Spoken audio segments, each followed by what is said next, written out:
de dollars contre 400.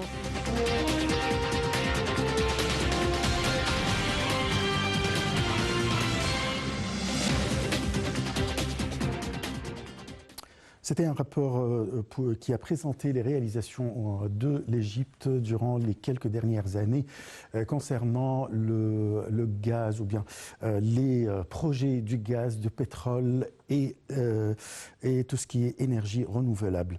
Nous avons le plaisir d'accueillir au bout du fil Madame Cheden Dieb. Vous êtes experte internationale en développement durable. Bonsoir. Bonsoir, oui, bonsoir. Merci de m'avoir acquis dans votre chaîne. Par contre, je vous attends très très mal. Si vous pouvez juste parler plus fort parce que le son n'est pas très clair. D'accord, je vais parler très fort. Alors, parlez-nous de Égypte 2023. Quelle est l'importance de cette conférence étant l'une des plus importantes en Afrique du Nord? D'abord, en fait, je pense que, et je salue un peu l'initiative de l'Égypte de parler de pétrole, de gaz et en même temps de parler de développement durable. Parce que c'est très rare de dire que l'industrie, c'est conciliable avec le développement durable et avec aussi l'énergie renouvelable quand on parle un peu de tout ce qui est énergie fossile, de gaz, de pétrole, et on pense en fait que c'est contradictoire. Nous sommes aujourd'hui pas capables de vivre en fait sans ce genre d'énergie et on a besoin de travailler ensemble pour arriver à la neutralité de carbone et en même temps trouver ensemble entre industriels, société civile, les pouvoirs publics et en même temps décideurs politiques à l'ensemble en Afrique et en Europe de créer en fait un dialogue technologique pour savoir comment on va mettre ensemble tout sur la table, assurer des solutions durables, sensibiliser les industriels sur l'énergie renouvelable, comment on va travailler ensemble dans ce sens-là. Et pour ça, je salue en fait que l'Égypte il a pris cette initiative de travailler sur cet axe en fait de transformation et en collaboration avec l'Afrique et être un peu le leader sur la Méditerranée par rapport à ce sujet-là qui va, à mon avis, être dans la continuité de la COP27 et l'engagement de l'Égypte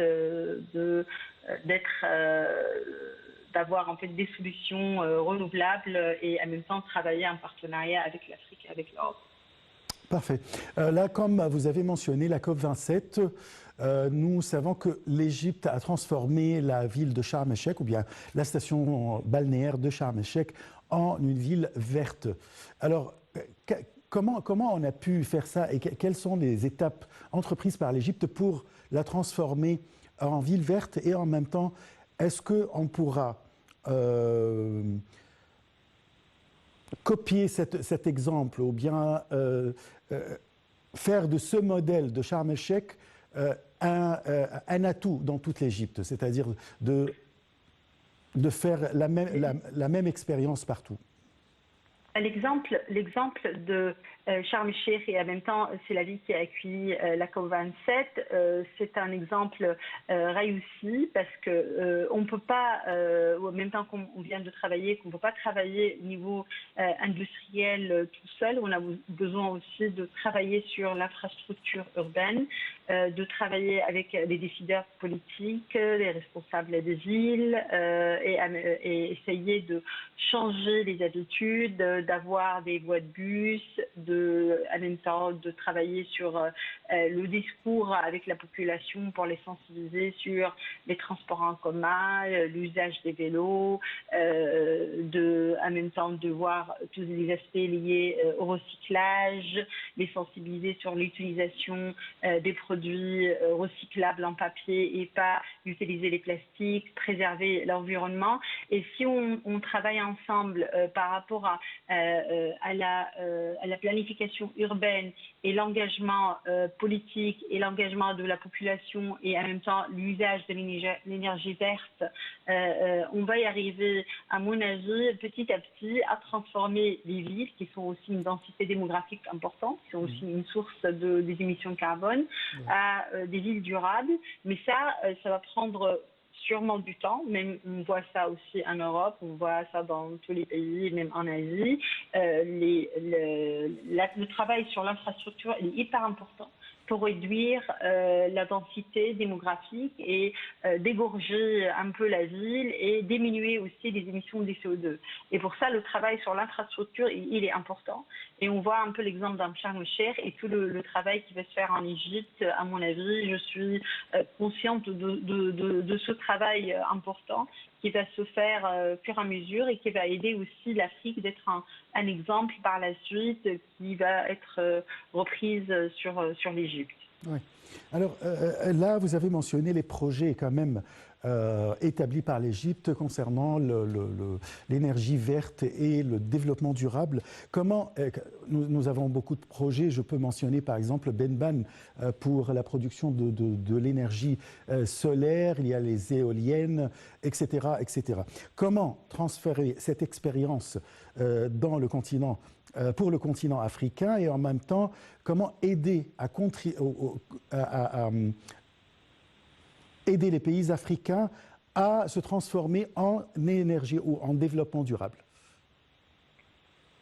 C'est pas un sujet très facile. Quand on a l'habitude d'utiliser l'énergie fossile, c'est quelque chose de, on va dire, automatique. On va aller plutôt utiliser du gaz, du pétrole, et on va avoir pas le dire, on va plutôt développer des panneaux photovoltaïques ou utiliser des nouvelles technologies parce que ça demande de l'investissement et ça prend du temps. On sait qu'aujourd'hui, le grand challenge de l'énergie, c'est le temps et l'investissement parce qu'il faut aussi maîtriser la technologie.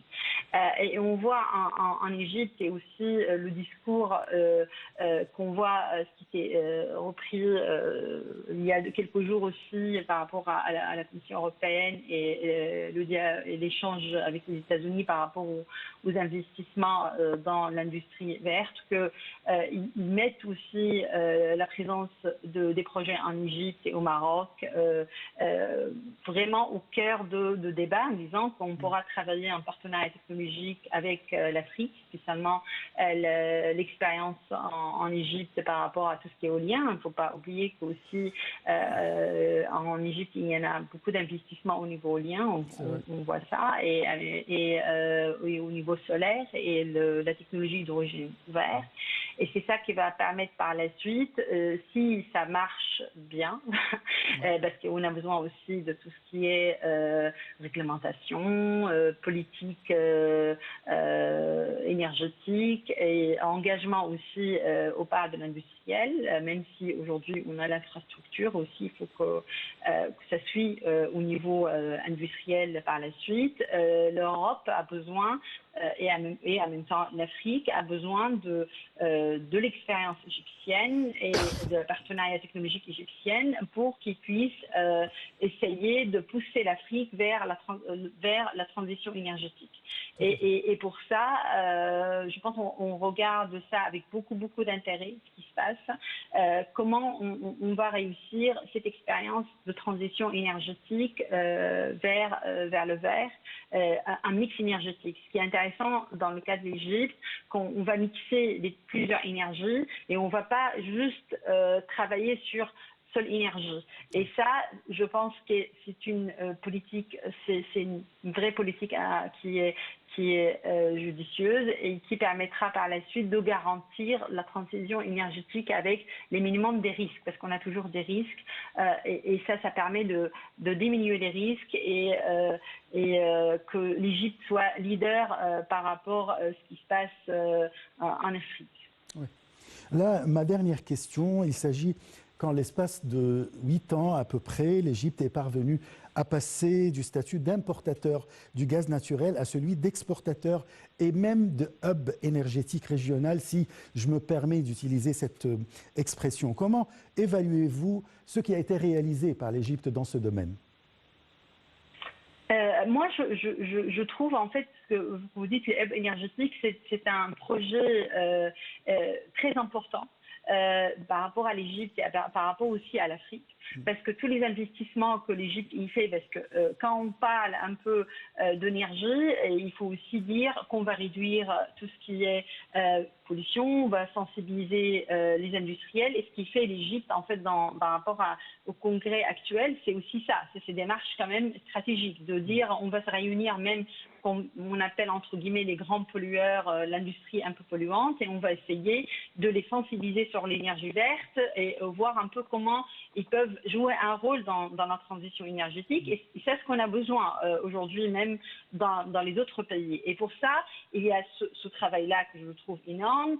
En même temps, l'investissement par rapport aux projets technologiques au niveau de l'hydrogène vert, par rapport aux panneaux photovoltaïques, par rapport à l'énergie au niveau éolien, la réflexion aussi à l'usage, aux investissements de nouvelles technologies. Et ça, ça permet par la suite aussi la connexion avec l'Europe par rapport à exporter cette expérience égyptienne et en même temps exporter l'énergie. Ça permet aussi de jouer un rôle important parce qu'il faut se dire qu'on met beaucoup de choses sur l'innovation. Et ça c'est important. On ne peut pas assurer une transition énergétique réussie si on ne va pas investir dans les nouvelles technologies, comme le cas dans l'hydrogène vert. Moi, je pense que c'est l'avenir et que l'Égypte joue un rôle très important en Afrique par rapport à ce sujet-là. Et c'est vraiment l'innovation qui va jouer un rôle et qui va distinguer le rôle de l'Égypte par rapport au continent africain. Et pourquoi pas dans l'avenir, ce sera l'exportateur de l'énergie et le hub énergétique de l'Afrique, et que je le souhaite assez rapidement. Je vous remercie beaucoup, Dr Chadena Dieb. Je rappelle que vous êtes experte internationale en développement durable. Vous avez expliqué le sujet très bien, je veux dire. Alors, je passe à un autre événement qui s'est passé en Égypte aujourd'hui. C'est la Ligue arabe qui a accueilli un sommet très important concernant la question, bien la cause palestinienne, avec la présence du chef de l'État, notre chef de l'État, Abdel Fattah al-Sisi, ainsi que le roi de la Jordanie, ainsi que le président palestinien Mahmoud Abbas. Il s'agit d'une conférence sur Jérusalem, résilience et développement. Je rappelle qui s'est tenu au siège de la Ligue arabe. De quoi il s'agit? Regardons ce reportage.